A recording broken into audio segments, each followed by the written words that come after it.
तो कहानी आ पहुंची है अपने सबसे रोमांचक मोड़ पर। हनुमान जी लंका पहुंच चुके हैं। सोचिए, एक तरफ गरजता हुआ अथाह सागर है और दूसरी ओर सोने से दमकती राक्षसों की नगरी लंका। ये वो पड़ाव है जहां से पूरा इतिहास ही एक नया मोड़ लेने वाला था। जरा उस पल की कल्पना कीजिए। एक तरफ सैकड़ों योजन का वो विशाल सागर जिसकी लहरों का शोर अभी भी कानों में गूंज रहा होगा, और दूसरी तरफ राक्षसों की वो नगरी लंका जिसे अभेद्य माना जाता था, जिसमें घुसने की हिम्मत तो देवता भी नहीं करते थे। पर आज एक अकेला वानर इतिहास का रुख बदलने के लिए वहां खड़ा था। जैसे ही हनुमान जी ने लंका की धरती पर कदम रखा, सोने से चमकती वो नगरी उनकी आंखों के सामने थी। पर इस बाहरी चकाचौंध को देखने से भी पहले उन्होंने आंखें बंद की और मन ही मन अपने प्रभु श्री राम को याद किया। उनका संकल्प एकदम साफ था। ये सिर्फ एक खोज नहीं थी, ये उनकी प्रतिज्ञा थी। हनुमान जी जानते थे कि ये मिशन केवल बाहुबल का नहीं बल्कि बुद्धि का भी था। लंका में अपने विशालकाय रूप में घुसना तो सीधे सीधे खतरे को दावत देने जैसा था। इसलिए उन्होंने तुरंत एक योजना बनाई। अपने शरीर को एक बहुत ही छोटे सूक्ष्म रूप में बदल लिया ताकि वो किसी की भी नजर में आए बिना शहर के अंदर जा सके। लेकिन उनका छोटा रूप भी लंका की पहरेदार उस भयंकर राक्षसी लंकिनी की पैनी नजरों से बच नहीं सका। लंका के मुख्य द्वार की रक्षा करने वाली लंकिनी ने इस नन्हे से वानर को देखते ही रोक लिया। दोनों के बीच एक छोटा पर बहुत ही निर्णायक टकराव हुआ।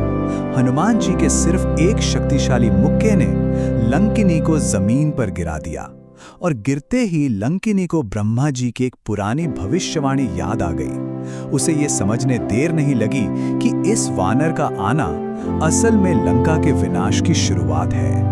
खैर, लंका में घुसने के बाद हनुमान जी ने जो देखा वो वाकई आंखों को हैरान कर देने वाला था। सोने के ऊंचे ऊंचे महल, कमाल की वास्तुकला, हर तरफ बेशुमार धन और वैभव। लेकिन इस सारी बाहरी चमक के पीछे उन्होंने एक अजीब से आध्यात्मिक खालीपन और अंधकार को महसूस किया। ये एक ऐसी नगरी थी जहां धर्म और शांति के लिए कोई जगह ही नहीं थी। छिपते छिपाते हनुमान जी किसी तरह रावण के दरबार तक पहुंच गए। उन्होंने वहां महाशक्तिशाली रावण को उसके भव्य सिंहासन पर बैठे देखा, और उसे देखते ही हनुमान जी एक बात समझ गए कि रावण की असीम शक्ति नहीं बल्कि उसका घमंड, उसका अहंकार ही उसके आने वाले विनाश का सबसे बड़ा कारण बनेगा। और फिर असली खोज शुरू हुई। हनुमान जी ने लंका का कोना कोना छान मारा, एक एक महल, एक एक बगीचा, हर गली, हर नुक्कड़। लेकिन जैसे जैसे समय बीतता गया, उनकी चिंता गहरी होती जा रही थी। माता सीता का कहीं कोई सुराग नहीं मिल रहा था। एक पल तो ऐसा आया जब निराशा के बादलों ने उन्हें घेर लिया। उन्हें लगा कि शायद वो अपने प्रभु के दिए काम में असफल हो रहे हैं। उस गहरे संघर्ष के पल में उन्होंने फिर से आंखें बंद की और पूरी तरह मौन होकर अपने प्रभु श्री राम से प्रार्थना की, उनसे रास्ता दिखाने की विनती की। और कहते हैं ना, सच्ची प्रार्थना कभी खाली नहीं जाती। जैसे ही प्रार्थना खत्म हुई, उनकी नजर एक शांत सुंदर सी वाटिका पर पड़ी। नाम था अशोक वाटिका।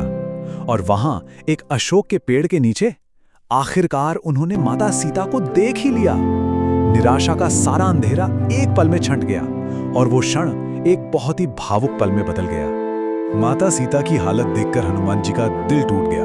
वो बहुत कमजोर लग रही थी। उनकी आंखों से लगातार आंसू बह रहे थे, और चारों तरफ से वो राक्षसियों से घिरी हुई थी। एक महारानी जो अब एक कैदी की तरह जी रही थी, और हर पल बस अपने राम के आने का इंतजार कर रही थी। पेड़ों के पीछे छिपे हनुमान जी माता सीता की यह हालत देखकर अपने आंसू रोक नहीं पाए। उनकी आंखों में पानी था, लेकिन मन में एक नया संकल्प जन्म ले रहा था। अब चाहे कुछ भी हो जाए, माता के इस दुख का अंत करना ही होगा, और उन तक प्रभु राम का संदेश पहुंचाना ही होगा। खोज तो पूरी हो गई थी, लेकिन मिशन का सबसे जरूरी और सबसे मुश्किल हिस्सा तो अब शुरू होना था।